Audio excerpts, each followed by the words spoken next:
Hey guys, it's Dean. Welcome back to the Better Man podcast. Today is a member interview focused on reclaiming your fitness. This is Jerome R. And yeah, we're going to talk about his story. So, Jerome, thanks for being here. Well, thanks for having me on the show. Yeah. So, let's just get an intro. You attended the Manful Yoga Workshop series in Chicago Right, in in October. October. That No, was no, I'm October. sorry. This is October. In August, yes, that's right. August. Okay. Cool. Yes. And I met you then and you talked about some of your story. I think you had talked about lower back pain was a big issue for you, right? Yeah, that was one of the motivating factors in me starting Manflow Yoga. Yes. hmm So was that your oh shit moment, realizing that the back pain, or what was the moment when you realized that you weren't where you wanted to be with your fitness and you needed to make a change? Well, in general, what happened was, I know this sounds kind of heavy, but one of my best friends at work passed away suddenly at work from a heart attack, and that was very much of a shock to me, of course, because losing your best friend suddenly is a shock. But then it made me think because he and I were part of what we called the Breakfast Club, where we would, after work on the last day of the work week, the next morning we would go out to, have breakfast, and he would usually get something huge like the lumberjack combo, and of course I jokingly told him, was, your lifestyle is not that of a lumberjack. It's you're more likely to split a seam than you are to split a log in any time in the near future. And he just laughed it off and he said, I'm okay. I'm okay. Well, after too many of those hearty breakfasts, which were not too good for his heart, that incident at work happened. And it made me think, well, my gosh, of course, I'm a couple of years older than he is. So maybe I should look into my heart health. Now, at that time, I was Mm, about 245. 245 pounds, and my ideal weight is somewhere between like about 200, 190 to 200. I'm given the fact that I'm 6'1". So it made me think about trying to focus on fitness because my life hmm literally was at stake. Okay, so I tried a couple of things, but the problem was I was not able to get, in terms of fitness, because I'm just have an average fitness background. I don't have any, you know I was not a jock in high school, that kind of thing. So what I realized was that I was having a hard time sticking to a program. I would start at the gym and then it would go fine for about a month and then I would drop off. And the same thing with another yoga program I tried online where I would do okay for a couple of weeks, but then it would drop off. And then I realized, my God, what's wrong with me that I can't stick to a program? mm, And so what I did was I said I'll look into what's wrong with me by taking a psychological test, a personality test. And you've heard of the Myers-Briggs personality test, but this is something newer hmm called the Big Five personality trait system. And I wanted to explain this, my results, just because it has a bearing on this yoga program. The five traits are, the acronym is OCEAN, and they stand for, O is for openness, which is kind of like the curiosity trait, curiosity and creativity. And then the C is for conscientiousness. That's where, rather than the big picture, you've got a person who focuses on details and, more importantly, gets things done and finishes what they start. The E stands hmm for extrovert. Now, that's kind of familiar trait that also is in Myers Briggs. The A stands for agreeableness, which is kind of like how much, if you have interactions with another person or a group, how much you're willing to put their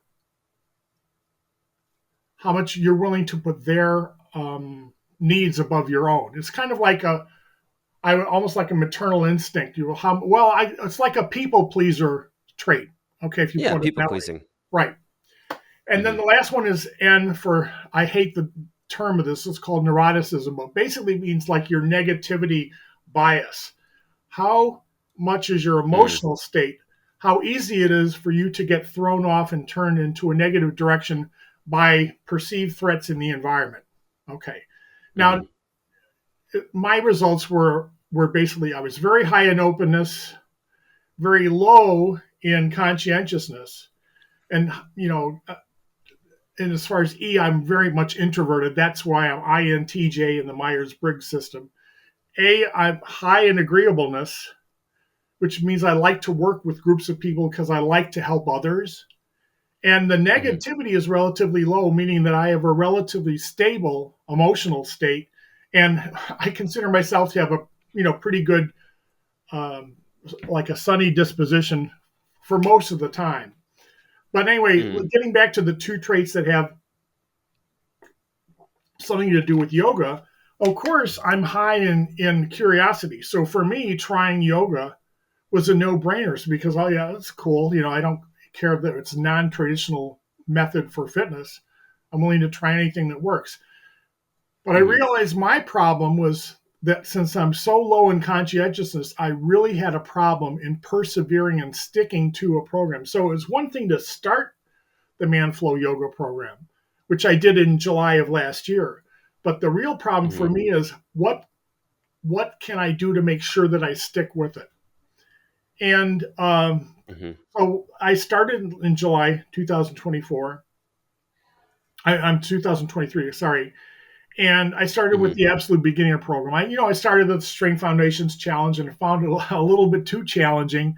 So I went back to Yeah. the beginning, the absolute beginners program, where it's only 15 minutes. And I did it every day. It was like a 7-day program, if I remember right. And Yeah. the 7 days is one of the options. well, and here's the features which I think really helped me in becoming a person who can persevere. First of all, it's very structured.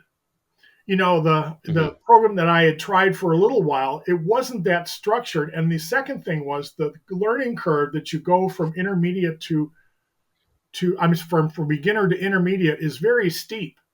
Whereas the program that you've got of course the beginning programs, but then that intermediate 90 days to flexible is what I'm thinking of, where it really Yeah. starts you out in the beginning and by the end you're at intermediate level.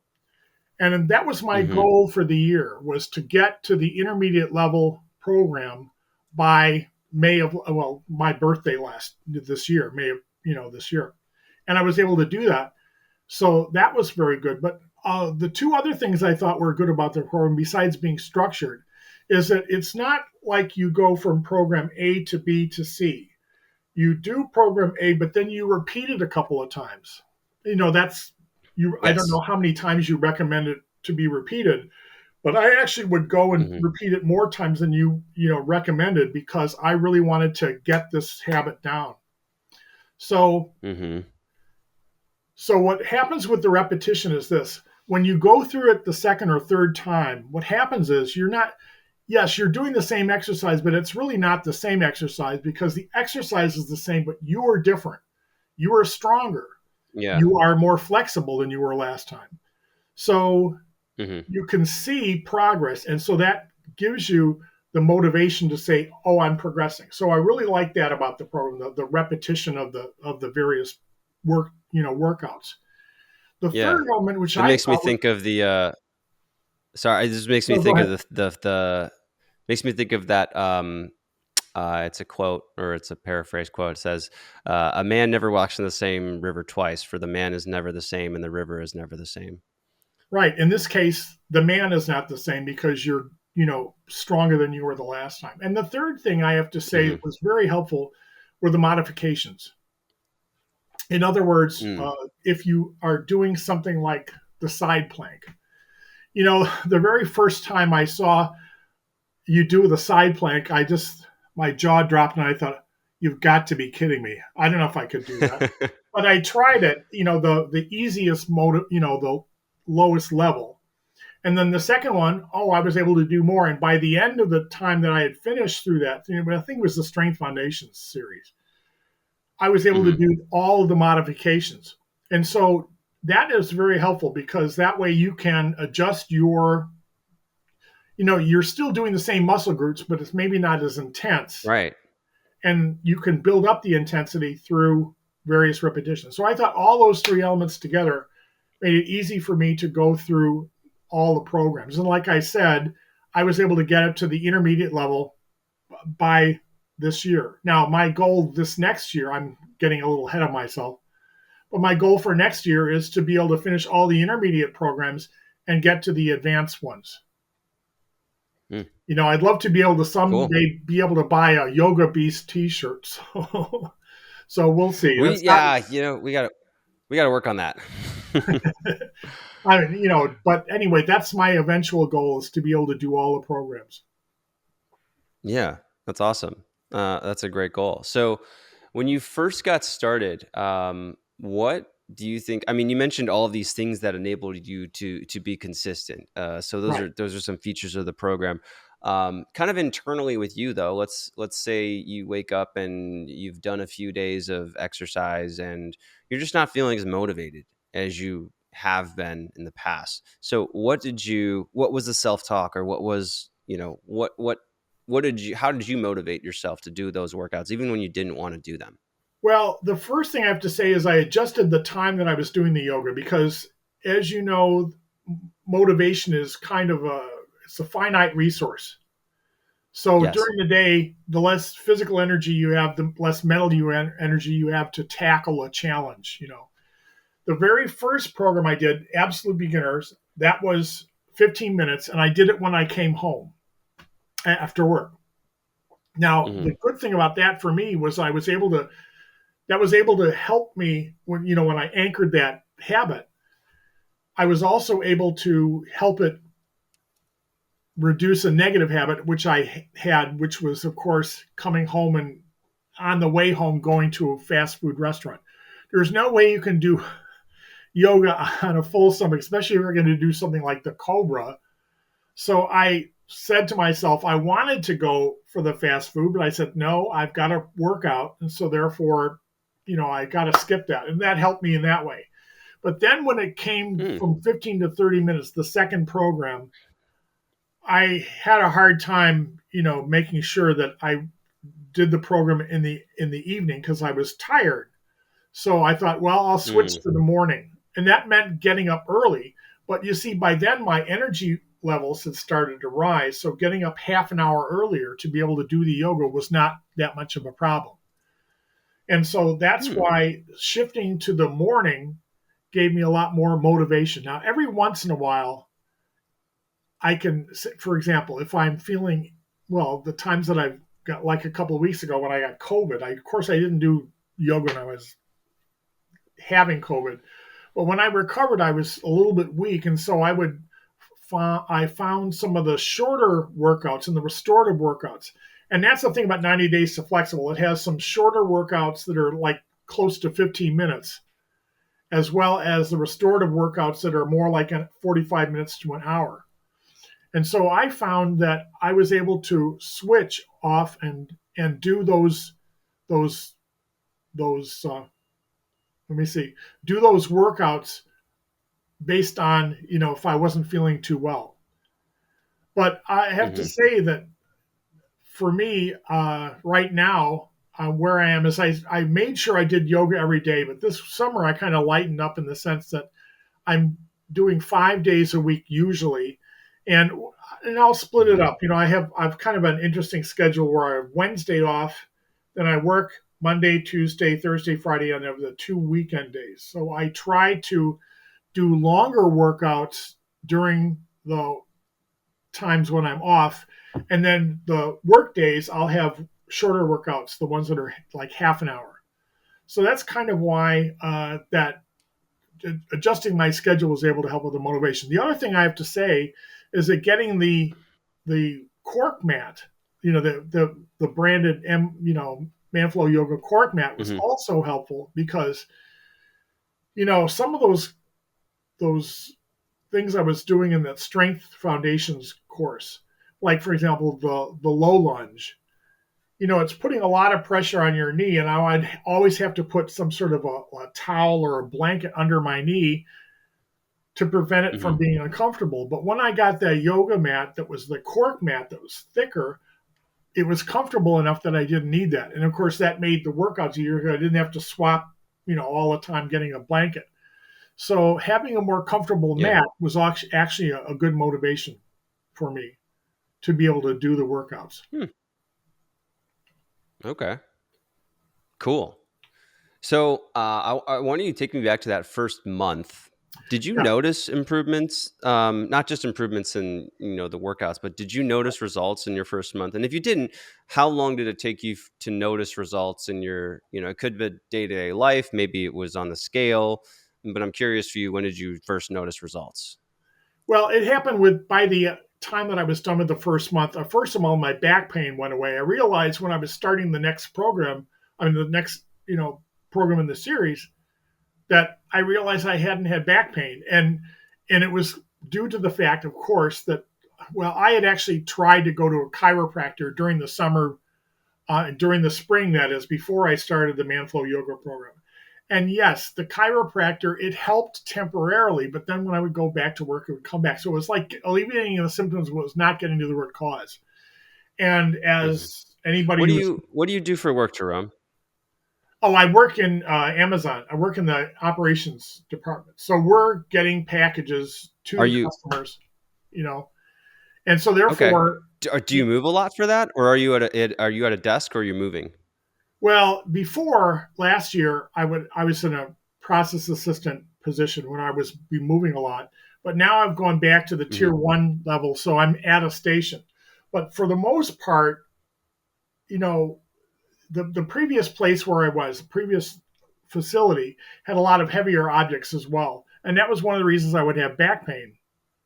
But Mm. I found out that through anybody who's been to one of your programs knows that the real problem, for example, the problem is not focusing on the back, but the support structure, the core that supports the Yeah. back. And that's the same for any of the other, joints. But I found that strengthening the core, which was part of the basics that you learn even at the beginning, that was enough to be able to strengthen the core so that, and of course, if I had a package that I had to lift off the ground, I would make sure to, tense my abdominal muscles so that it wouldn't, hurt my back. So anyway, I found that Hmm. that that process of strengthening the core was what got rid of my back pain for good. Now, a couple months later, I learned another one that got rid of foot pain, and that was the short form exercise, where you're trying to essentially exaggerate the arch. And because like you, I have flat feet. And so therefore, uh, Hmm. pronouncing the arch when walking helped me get rid of my foot pain because I have size 13 feet, and sometimes the shoes that I'm in have too much room in them.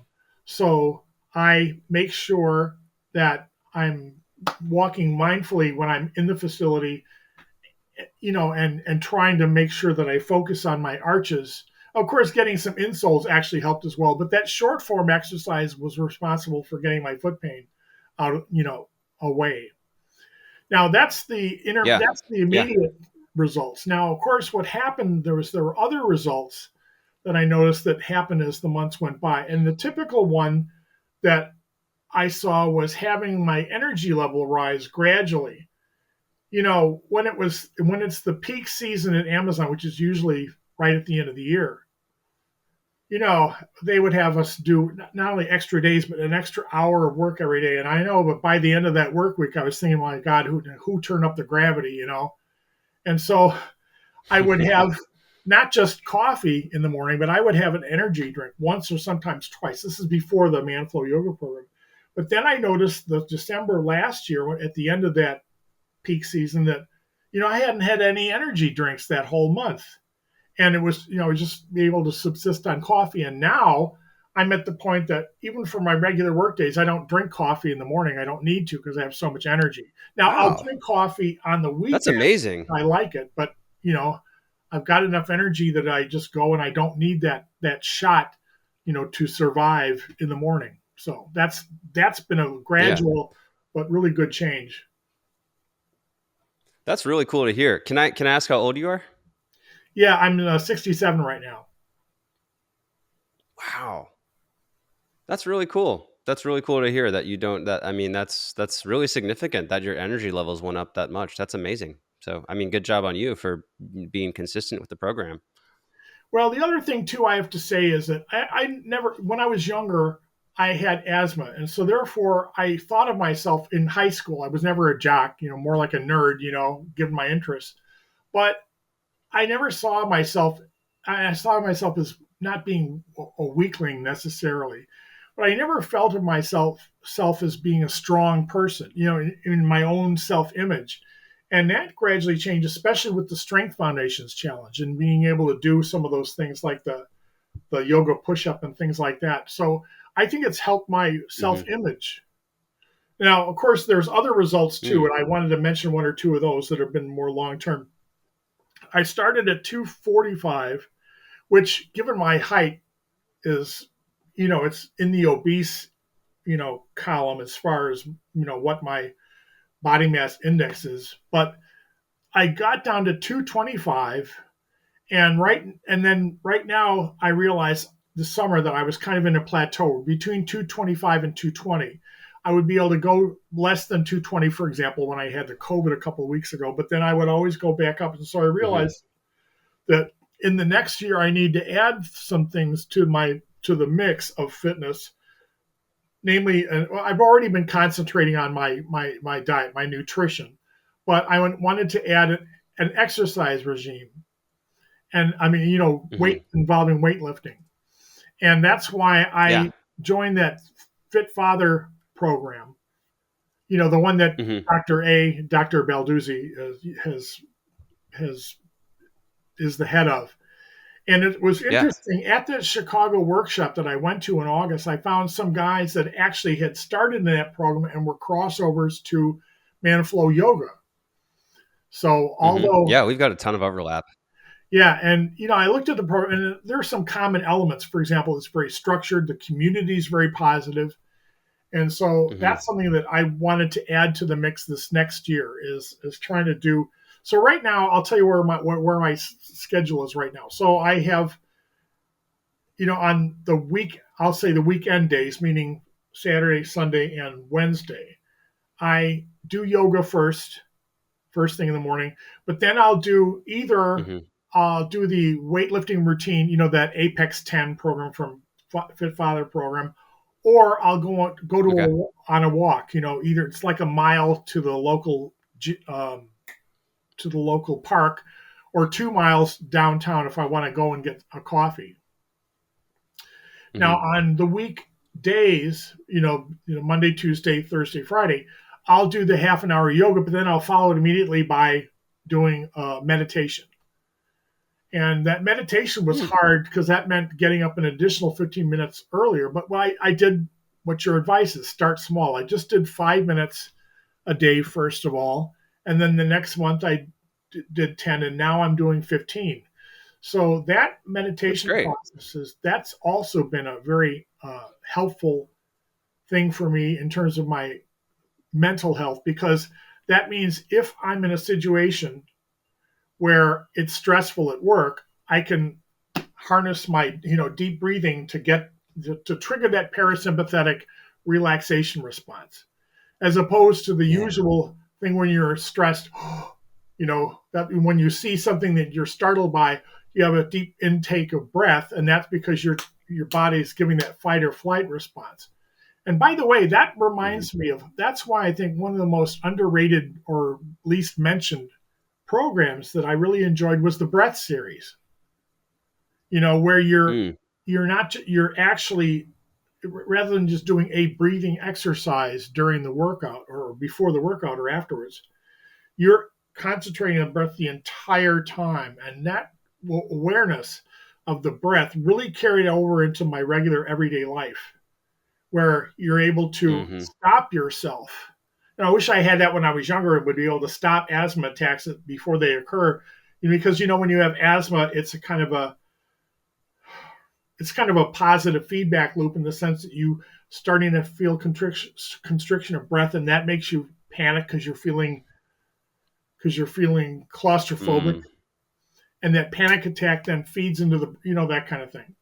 And so I thought the Mm. ability to short circuit any type of stress reaction at work, when something happens, your line breaks down, you got to move or whatever, that really is really helpful to be able to just relax and be able to, accept whatever change is going on and not freak out about it.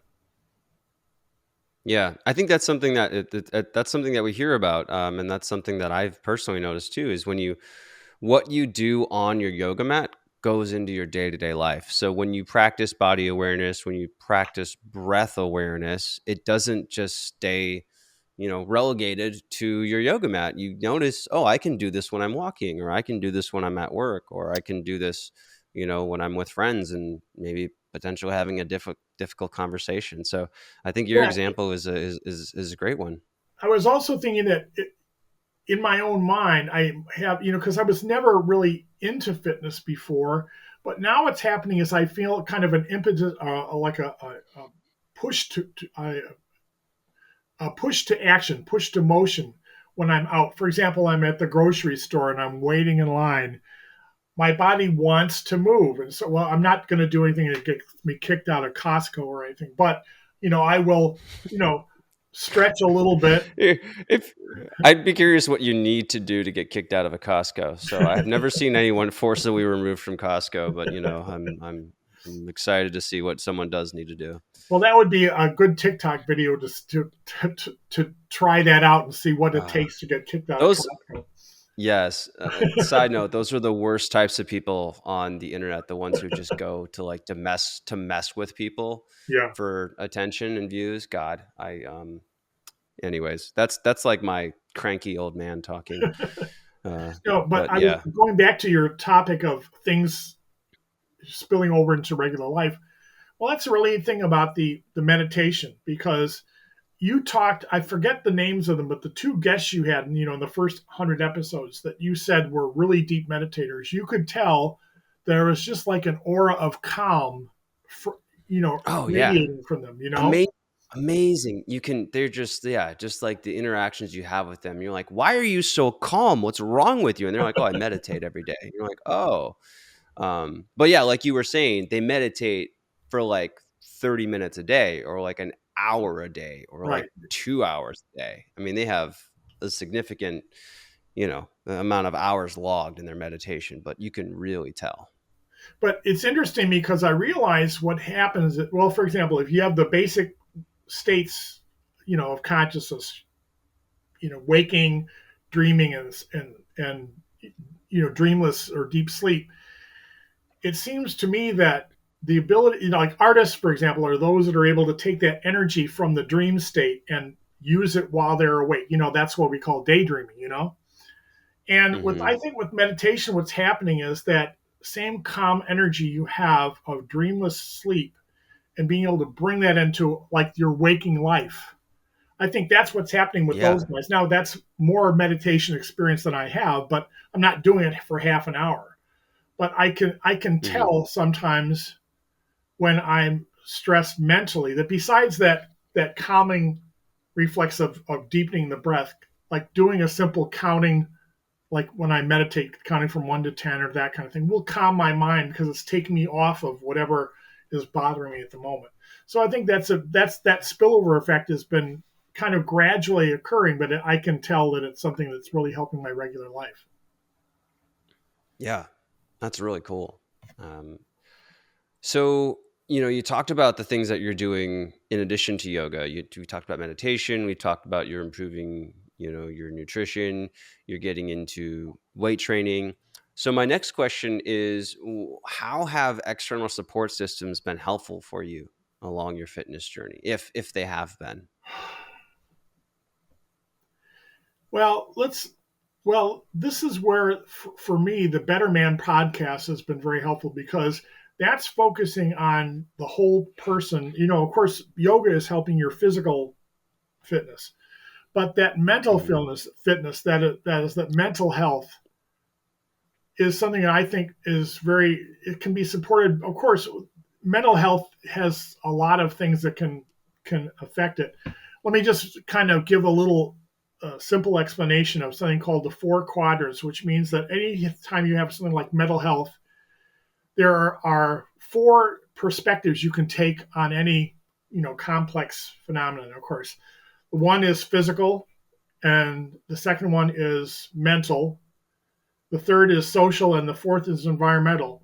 So what that means is that, yes, if I want to improve my mental health, I can do things like journaling or going to a therapist, both of which I've done. But Hmm. another thing which can help your mental health is, of course, getting a good sleep. When I'm short on sleep, that set point, that mental set point of negativity that I talked about earlier, it can be knocked more easily out of whack if you don't have enough Hmm. sleep.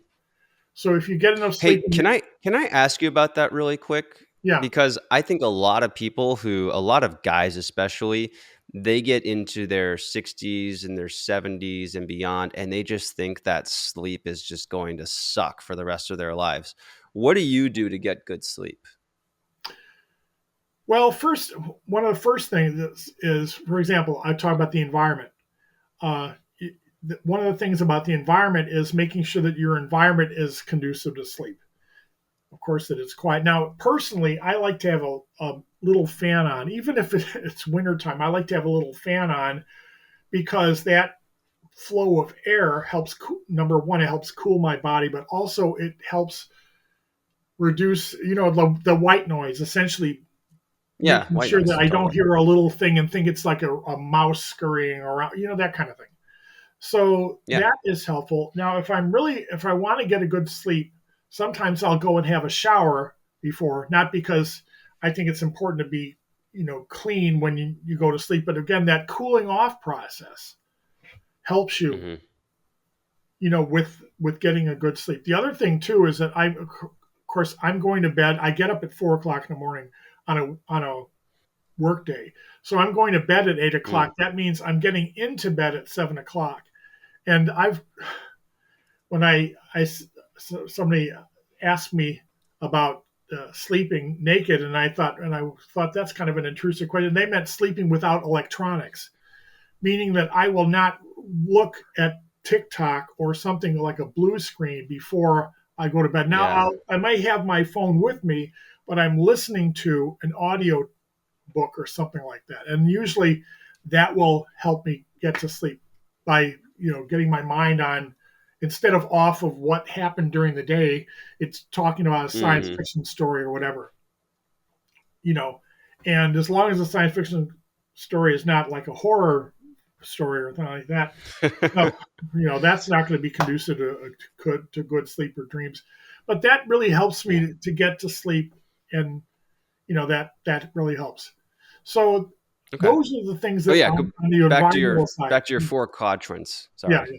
I took you off of your previous No, but answer. that's the environmental side. Now, the other thing that helps with mental health, and I mentioned this in connection with our, our workshop we had in August, is that having those connections. That's the other great thing about Manflow Yoga program. And of course, the workouts are fine, but the community is really great.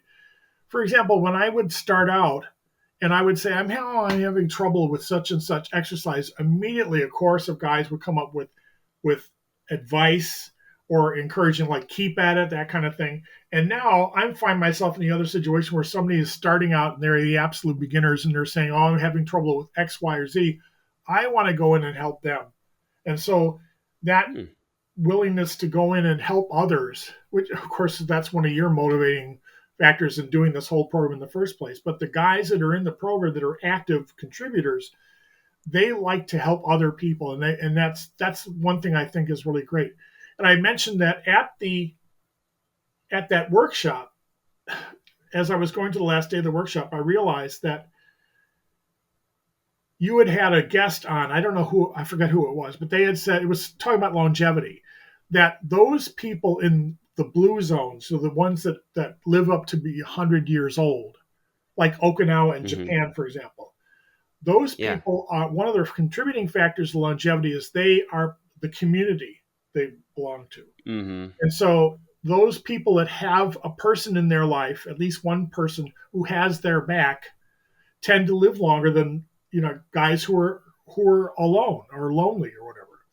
And I thought to myself as I was going to that gym on that last day, that here's a whole room of people that have my back. And I thought that really kind of gave me a mental boost because I felt supported by Mm. that community. So all of those factors can help your mental health, and not just, of course, focusing on the mind, but also on your physical body, the community, and your environment. Yeah, I think that's a great answer. And I love that you pointed out, how supportive our community is and that you've been able to benefit from it. That's awesome. So we're getting into our rapid fire questions here. So, Sure. first question is what do you think is the one habit, belief, or mindset that has helped you the most with your overall health and wellness?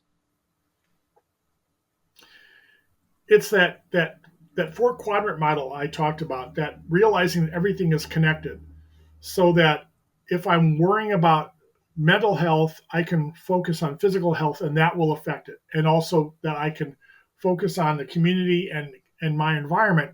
Also with the physical exercise too, making sure this environment that I'm in right now is conducive to yoga, for example. So in a sense, knowing that everything is connected has really helped me to realize that mind body connection that you're forging in yoga, is something that's really good, good to keep going. Mm, yeah, definitely great. So, what's the one thing that you do for your health that you believe is often overlooked or undervalued? Yes, uh, the gratitude.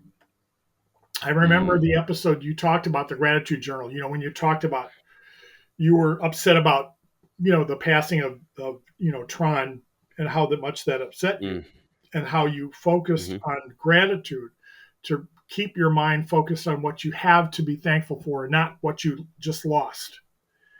And so Yeah. after that program, I got a gratitude journal, and I've been filling it in. It's called the 6 minute diary. It's basically you have the morning, you know, the morning questions, and then the evening questions when you come back. So you're doing it twice a day, for about 6 minutes. But every once in a while, every week or so, it'll ask more long form questions. And so I think that That's cool. gratitude journal was very helpful for me for a couple of things. Number one, it helps with that negativity, that trait I talked about before. When you have the set point in your mind, a lot of us will either because of the personality trait or circumstances might veer towards negativity, but that gratitude is another thing that spills over because you're constantly searching like a searchlight for something to be grateful for, and that spills over into your regular life as well, not just the 6 minutes you do it in the morning and the evening. So for Yeah. example, if I'm thinking about either rehearsing some negative thing in an argument or whatever I got into, or I'm anticipating a negative possible event that might happen, rather than steering off into catastrophe, catastrophizing or whatever that verb is, just gratitude helps you because it focuses you on the present. And the other thing it does too is kind of interesting. After a while, it changes your frame of mind. This may sound kind of ethereal, but it changes your relationship to existence itself, meaning that you can see life as something happening to you. That's saying life in the third person. And so Hmm. a lot of times people complain because they feel victimized because life is happening to them. But one of the things that I think the gratitude does is because you are constantly essentially talking to the universe and saying, I'm grateful for this, you are responding to the universe. And it's not just, and in fact, that's one of the things I think is one of my favorite authors are the Stoic authors, like Marcus Aurelius.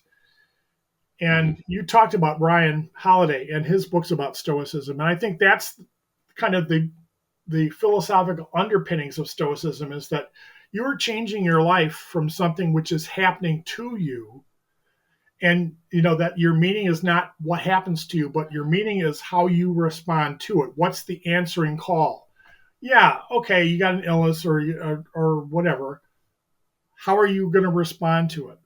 That's where the meaning is. Hmm. And so therefore, and like gratitude helps you with that, because you are now taking your life and you are essentially saying, here's how I'm going to respond with positivity. So all of that made Hmm. for me gratitude a very important habit to keep going. Yeah, I mean, very well said there. I have nothing to add. That's all. All of those things are things that I can relate to with my own gratitude practice. So I'm really glad that you started your own. So third question is, what is the most stressful part of your day to day life? Most stressful is, well, some every once in a while at work there'll be something stressful just because in the nature of operations, a piece of equipment breaks down, you have to change, whatever station you're at. That kind of thing is stressful. But on a regular basis, my most stressful part of the day was getting out of the, because I'm try to be a very punctual person. I try to always make it to work on time. So getting out of the house on time was stressful. But I essentially created a routine, and of course, the energy level I was getting from the yoga made it easier for me to get up when I have to be able to get everything done. And so therefore I'm doing it Mm, more of at a leisurely pace rather than hurrying to make sure I'm rushing to the car, you know. So the mm, planning, the routine that I've developed helps because most of the time I'm not stressed because I'm prepared, you know, at least on a hmm. daily basis in the morning. Yeah, cool. All right, last question. What is your best piece of advice for men who want to be healthier? Well, let me put it this way. The best piece of advice is, well, it comes from, I lived in Japan for a couple of years, and that's one thing you and I have in common. We've lived abroad. You went and lived in Turkey for a year, and I'm sure Yeah, that in learning the language you learn something about the culture. Well, let me tell you what Japanese people say when you're starting a new endeavor. If you're starting an endeavor like an exercise for, what do we say? We say good luck, right? yeah. Usually, and in Japan, they say "gambate kudasai," which literally means "please persevere." Now, what's behind that? Those two expressions. If you say "good luck" to a person, that implies that their success is based on luck or fortune, something which is external to them and not under their control. Okay, Hmm. but the Japanese expression means that your success is based on your ability to persevere through obstacles, whatever. So therefore, it is number one internal to you, and it is under your control. And that's one thing that I think that this program has helped me to do is develop that perseverance. My natural trait is very low in conscientiousness, so my natural inclination was not to be able to persevere, just give up after trying something and it didn't work. Well, now because of this program, essentially, even though my internal trait does not push me in that direction. I've now got enough of a habit that I am able to persevere. And yes, when you're doing this program, you will come up for obstacle with against obstacles and barriers.